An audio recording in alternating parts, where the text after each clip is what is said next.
Thank you for joining us on the Real Estate Investing Book Club podcast with your hosts, Chris and Mike. Welcome back to the Real Estate Investing Book Club podcast. I'm Chris Davison. I'm Mike Lind. Today we'll be getting into the book Profit First by Michael Michalowicz. Really great book. It's a different way, different philosophy of how to do accounting. It's a great way to basically see where inefficiencies lie in your business and to really try to get things straight, get things knocked out. Yeah, I enjoyed the book. And honestly, that's exactly why it resonates, I think, with so many people, Mike. It's different and it's simple. And I think for a lot of folks, the concepts are simple and practical and you can put them into play right away. I remember I first read this book and I was mowing, at the time, my girlfriend, now my wife's lawn. And I kept stopping, mowing her lawn. I kept making notes. And I just thought, this is it. Like, I'm not an accountant. That's not how my mind's wired, but this book is really good. It's got simple, practical things. And unlike some of the previous books we broke down, I don't blindly agree with every single point and thing wrapped up in the framework, but I do think the framework is pretty solid. So Absolutely. what do you think, Mike? Yeah. Where in your real estate journey did this, where specifically in the real estate business has this helped you? I think too, just kind of back up a little bit. I had a great partner. We were good at two things. And, he was really good at like fixing things. So was I. I was swinging a hammer. He goes, look, Chris, we can't grow our business and you keep swinging a hammer. So I love construction. I was a realtor. I love selling houses, but I had to dive both feet into real estate, investing, not just real estate realtor, not just real estate construction, which I love both those things. But when I went both feet in, like we just tore it up. We bought 88 properties in 18 months. We bought over 120 properties in 2 years. Things took off, but we didn't have the systems behind that. We had the systems to grow and scale. We didn't have the systems for accounting and for finance. That's when we brought an accountant in. He kind of helped us get squared away. And then we brought this system in after he left to kind of manage what he'd already kind of got set up for us. So having a good, simple system and then not worried about paying taxes, not worried about having money set aside for things that are going to happen, having money to pay ourselves. It was huge. And then basically whatever's left over is what we spent. As we'll get into today, it was just a game changer for us, Mike. So you want to jump into the first part of it today, Mike? Absolutely. So yeah, the biggest takeaway that I've seen from this book is just to what you said. Usually regular accounting practices focus on, paying yourself first. If you pay yourself first a small amount, and at the end of the month, if you just pay yourself and at the end of let me back up one. Us as real estate investors, we kind of have to plan on certain things, property taxes being a big thing. Uncle Sam is your partner no matter what. You're always have to account for taxes. Us in the real estate business, there's always maintenance issues that come up. However big or small your portfolio is, property management fees, et cetera, et cetera. It's very important that at the end of the year, when property taxes come up and you've been paying yourself month over month, and then, you have a bill from Uncle Sam being however many thousands of dollars, depending on the size of your portfolio. Well, that can be a very daunting experience to try to cut a check, maybe dig into your savings and check over for that, or vice versa.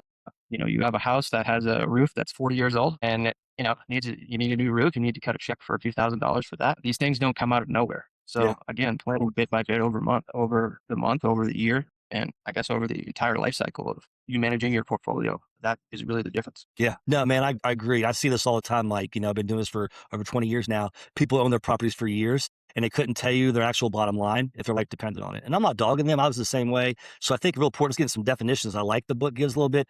Profit equals, profit is money intentionally retained after accounting for expenses and obligations. So that's profit. And I hear this all the time. We're just plowing the profit back in our business. We're just doing that. And that's not profit. That's expenses. Then the definition of revenue he gives is your total income collected before expenses. So I look at those two things. That kind of helped my brain kind of figure that out. What'd you think about that, Mike? Absolutely. Mike Michalowicz in this book, I thought that was a pretty interesting concept that he had. It's not necessarily new.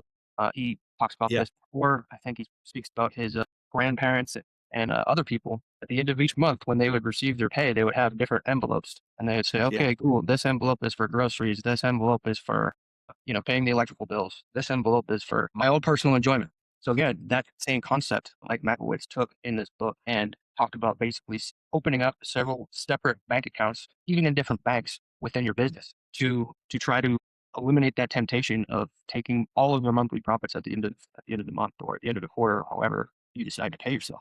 And again, different buckets, i.e. different bank accounts for different expenses. And, just us being real estate centric here in this podcast, again, a lot of that is capital expenditures, your maintenance, as I touched on before, property taxes, and insurance, et cetera. So again, you can get as crazy as you want for this or as simple as you want, but this is just a real simplified way to see exactly where you're spending money month over month and where you can seek greater efficiencies and maybe cut costs in certain areas or or invest and save in other areas. And this is just this is a very solid system that allows you to do that. Yeah, and I totally agree, man. Specifically, right after the first of the month, man. This is the thing I kept repeating. I'll just be honest with you. After the first of the month, the rent's hit, all those checks go into the account. Real estate's awesome because you get paid every month. People call it mailbox money. It does happen, and you can't stop it. I mean, the rent's just the money just keeps coming in.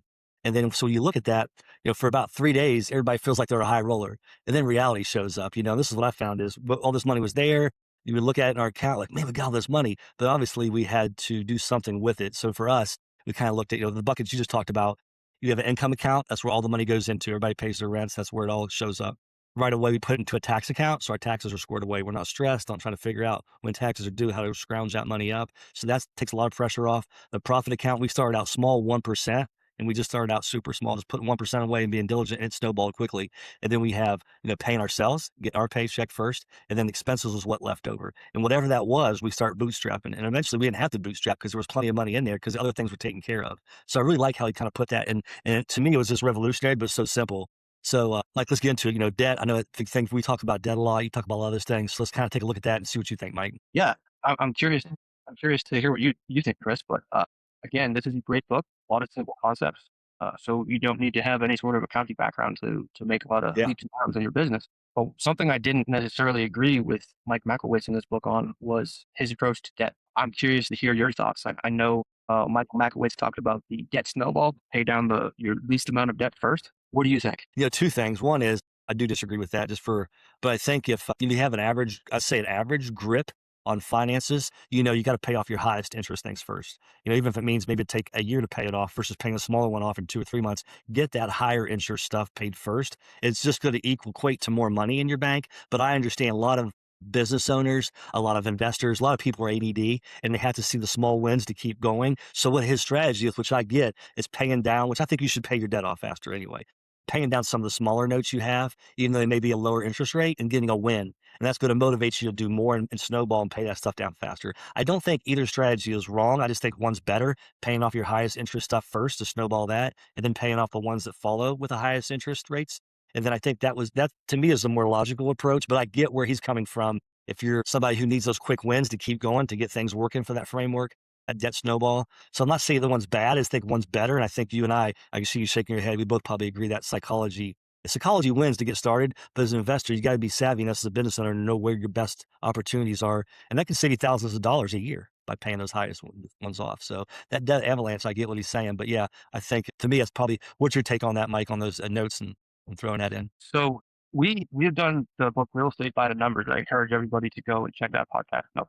It's my favorite book to date in real estate. Taught me a lot of different concepts, and all of those concepts are cold hard numbers. So I'm in business, again, to help people. But at the end of the day, it's business. It's not a charity. So I'm all about the numbers. I understand the small psychological wins, but I'd rather be more efficient in my business and have greater profits over the long term than feel good. That's just me. That's the point where I actually do disagree with Mike Michalowicz. But if it's being in business is a very difficult thing. You have to really think about your why, what gets you motivated every day. And if you need a small win and you haven't had one, and that's going to carry you forward to keep doing what you need to do, that's great. But I'm cold hard enough. That's where I'm at. So I disagree actually with the author on that. Yeah, and just piggyback, kind of wrap this up. I think it's fine for personal finance. Somebody needs a small win to get started. I totally agree with that. But I think real estate investing is a business, and I look at each property as a franchise, like a McDonald's franchise, and how can I maximize that income, or how can I start making money on that? And I think that's where it's really important to look at it like that. So we're out here analyzing deals. We don't ignore the math just because the number feels good. We follow the data. I'm a firm believer that the business debt should be attached based on economics, not emotions. And it's obviously not going to be a dead horse, but so how do you look at that with behavior and why that matters at the end of the day, Mike? So it's a great point. That's something that I do think that Michael Michalowicz really drove that point home. Just as if you're trying to get better health-wise, and you're trying to lose weight or get stronger or whatever that is, small incremental changes in your diet and your day-to-day life can make an outsized difference at the end of the year. If you're used to putting 2 teaspoons of sugar in your coffee every morning, we'll do 1.5, and then eventually do 1, and then eventually do half. And if you look at the number of calories over the course of a day, over the course of a week, month, quarter, etc., those small behavioral changes, again, talking about diet, Yeah. will equal thousands of calories, which will equal pounds over the course of the year. So just small behaviors in your Yeah. day-to-day life. And again, we can use that same analogy in your business, Yeah. can really have an outsized impact at the end of the quarter, the year, wherever you decide, the exit of whatever the exit of your business is. So again, different behaviors will have different inputs will equal different outputs. And again, just being as efficient as possible in the inputs that you have in your business will absolutely have outsized impacts, compounding impacts. Yeah. I think, appreciate that, man. I totally agree with that. Exactly. I think one of the things I want to look at and kind of get off just for a second, then drive right back on topic is, as you would agree, Mike, I always describe to people like, oh, what should I do? Should I get my 5 accounts set up first, get an LC first? So I want to speak to my new investors. People are sitting in a cubicle, they're making 6 figures, but they can't afford to retire. Here's the thing. If you got a ship going, and you're the captain of this ship, your business, and it's tied up to the dock, it's not moving. It's really hard to control that ship. Once you get that ship untied from the dock out in the open sea, a little rudder controls that. I mean, you correct me if I'm wrong. You're a Navy guy, Mike. I mean, when that thing's moving, it's going in the ocean. A little rudder can change direction, get that thing moving. I think you need to get in the game. I know for a while we talk about analysis paralysis a lot, Mike. When you got started and you start buying, you out-analyze a lot of properties, but once you got started, now you had something to talk about. Now you had something to kind of get going. Now you had some stuff to look at with the counts. So I really want to encourage people as they're reading this book. It's a great book, but get your ship in the sea. Look, do your numbers, make sure your numbers make sense. We talk about that all the time, Mike. Your data has to make sense. Then you got your ship though. You've got started. You bought a property. You're buying property. Now you're able to control that a little bit. These are some of the tools that are really going to help you. But if you're just geeking out on this stuff and analyzing things, you're not getting in, you're not getting your ship in the water to open sea, it really not going to matter. So I think the further you move in investing and scaling your operation like this, the more decisions you'll have to drive by data rather than feelings. Because right now I find a lot of people who aren't in the game, it's feeling based. They're just thinking about it because they don't have the real numbers. So looking at investors, I don't want to confuse growth with success. You want to jump into that, Mike, and kind of talk about that? Absolutely. So if I have 100 properties and they're all, not very well managed, and I'm not using a lot of the profit first methods outlined in this book. I don't have different buckets. I don't have different accounts. I'm not stating capital expenditures for insurance for all these things that we talked about. If those 100 properties at the end of the month are producing me, we'll say, pull a number out of the air, $5,000 a month, there's a lot that can go wrong with 100 properties. I mean, Yeah. this is, Yeah. you know this far better than I do. I can tell. Yeah, I guarantee you. If you have 5 properties that are producing $5,000 a month and they're well managed, kind of at the end of the day, you're having 95 fewer potential tenants calling you week over week for problems or for missed payments, what have you. And at the end of the month, you're making the same amount of money. So again, there's a real black and white example of Yeah. somebody with a very big portfolio might have a big footprint, might Yeah. have a lot of stress involved. But at the end of the day, I mean, if we're looking for financial freedom, I think hour per hour work, I think somebody with a smaller portfolio producing the same amount of capital month over month will sleep a lot more soundly at night than somebody with, 100 plus tenants. But again, Yeah. I we think can you go just hit into it. You just leverage. jumped into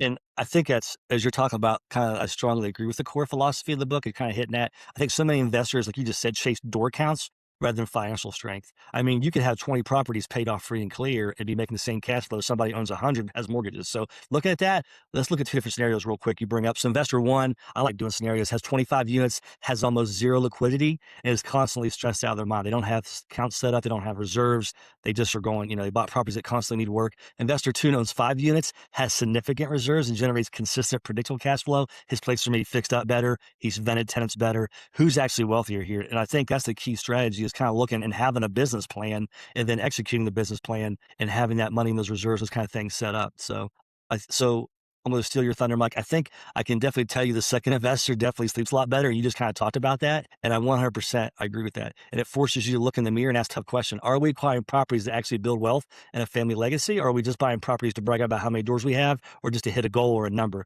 I think these are 2 completely different games. And that's what I think we're talking about. So I know for you, this is one big thing, is reserves and, and how much is enough. If this is talk about that from the kind of a defense offense, I think offense is buying stuff, growing, scaling, but the defense, they say in football, it wins games. So I think, this is what wins in the long term. So I know you kind of have more of a conservative defensive mindset, Mike. Let's jump into that, buddy. Sure, definitely. A lot of authors, a lot of people that have, a lot of investors that spoke with, kind of the consensus as far as real estate goes, residential real estate, is to have about 5 to 10% in reserves of the total value of your portfolio. That's pretty significant. I mean, if you have, if you have $1 million worth of property, well, on paper, that means you should have somewhere between $50,000 and $100,000 of Yeah. reserves sitting around. So, I mean, that's very significant. That's a significant amount of money. I mean, That's more than the average median household income of a family of four in America. So with that, I think it's important to be tactical and smart about what you do with those reserves. Yeah, I would agree. But I don't have to tell you, when that sewage pipe needs to get dug up, Yeah, or there's a hailstorm, and you have some damage on multiple properties. That's when those. That's why those reserves are there. Nobody likes spending a ton of money, but I think people like spending money less if they don't have it set aside. So again, I am pretty conservative when it comes yeah, to my, I guess, financial underwriting and reserves, etc. yeah. That's what I think. I'd love to hear your take on that. Yeah, I think obviously you're speaking on some personal experiences, some stuff you bought, Mike, and I get it. I think that's a tightrope here. I want to make sure there's a balance, and you have to have a business mind. It can't be emotional. So some folks have absolutely nothing set aside, and I would totally go against that. I do know, well, I've had some good mentors, and they're like, man, when you have cash, go buy. I totally agree that you should be aggressive and you should be actively seeking to grow your portfolio until you've hit that cash flow number you need per month. I totally believe in that. But while others, are reckless, they hoard as much money as possible, sitting idle, and they're killing their long-term wealth. And you and I both agree on this, Mike. And I know that the eighth wonder of the world, Warren Buffett says, is compounding interest. And if you're not in the game now and getting in the game, or continually actually getting in the game, that compounding interest through time is not going to take off for you. So for me, I know I want to balance that, but I don't want my reserves to hoard so much money that it's stifling my growth. And I would definitely encourage there's a balance there. And I think everybody needs to know their number. And if you don't have that number, work with somebody. I would love to talk to you if you need that number, because I think that's going to make or break. If you don't have a number set aside, you're going to have a furnace go out in the winter. I had a call this morning and AC went out, but you have those things set aside and those systems set aside that you can make a phone call and it gets taken care of. So that's what I think is you got to have that number and what that looks like. So what do you think, Mike? What's your, I guess you're getting the rule of thumb here. I love talking about that. Yeah. So this might not count as reserves, but Michael Michalowicz had a great point. This is a point I live by. But it's important to have in your business bank accounts 3 to 6 months of payments. So what does that look like for us as real estate investors? 3 to 6 months of being able to pay mortgages, even if, this is my mind, even if every single one of your tenants just doesn't pay rent, or you have all vacancies, you should have 3 to 6 months of being able to pay all of your obligations. I stand by that. I totally agree. I think personally, I think you should start there. I tell everybody what should I do. I go, let me see your personal bank account. If you don't have personal reserves set aside for 3 to 6 months in case you lose your job or the business isn't paying you, I tell everybody start personally. I'm like, well, I said, no, you just start personally and make sure that way that stress is off your plate. You can sleep at night. And then we go in the business side. Okay, let's get these reserves. And I think depending on the properties, are going to make a big deal. I have a lot of class C stuff. I love working class properties. They're my biggest money makers, C class. So I'm going to have more of a 10% reserve because they're going to have things break. They're older. When I have nicer places or built above the 2000s, I do more of a 5% because things are going to break down less when they're newer. But I look at it across the whole platform. It's either a 10 or 5% reserve sitting there that I know I can take care of the AC unit or that sewer line, those things. I'm not excited about paying for them, but the money's sitting in that account for that reason, and we can draw from that. So I think that's definitely important, Mike. And you kind of helped me see that, to be honest with you, Mike, because I was aggressively growing, still growing. I met you, and I'm like, we started having these conversations, and it got very visceral, and I started playing more defense because I was 100% offense, and I was crushing it, but I had to look at like, hey, that reserve capital is a real big deal. So I think having money set aside for unexpected expenses, here's things we want to look at: vacancies, repairs, emergency, and business disruptions. What about an eviction? That's going to cost money. Getting that place cleaned out, who budgets for that? But it's going to happen. So then I was getting into liquidity, cash or assets that can quickly be converted into cash. So you can look at a lot of things. Like I have some properties paid off, which is awesome, but I'm not doing a lot with them. That's my kind of reserve for deals that come up that I could use it as collateral, quickly get a HELOC or quickly get a line of credit. So I use some of that as some strategies to look at. So I paid those debts down quickly, as we talked about that snowball thing, but it also gives me a lot of freedom to know that I can act on a deal quickly. So Mike, let's go ahead and talk about some real numbers and what does that look like in practice that you have? Sure. Yeah, definitely. I think these are the five key takeaways I Yeah. would say Yeah. for us as real estate investors. Yeah. Number one, know your numbers. Yes. Don't guess.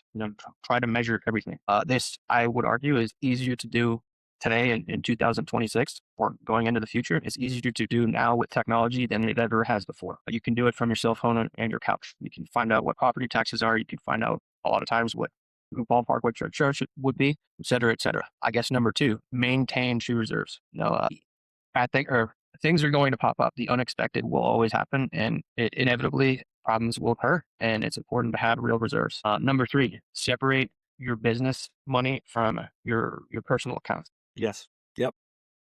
Again, just beating a dead horse here, but commingling business, your buckets of your business accounts, commingling business income or expenses with your personal income or expenses. Just don't do that. Do not do that. It just makes for a lot of headaches and even probably more headaches for your accountant. Moving on, I'd say focus on profitability. I mean, again, I'll say this again, we're in business, we're not in charity. So we need to make sure that our revenues cover our debts and at the end of the month pay us. Human behavior. I mean, we're inevitably flawed.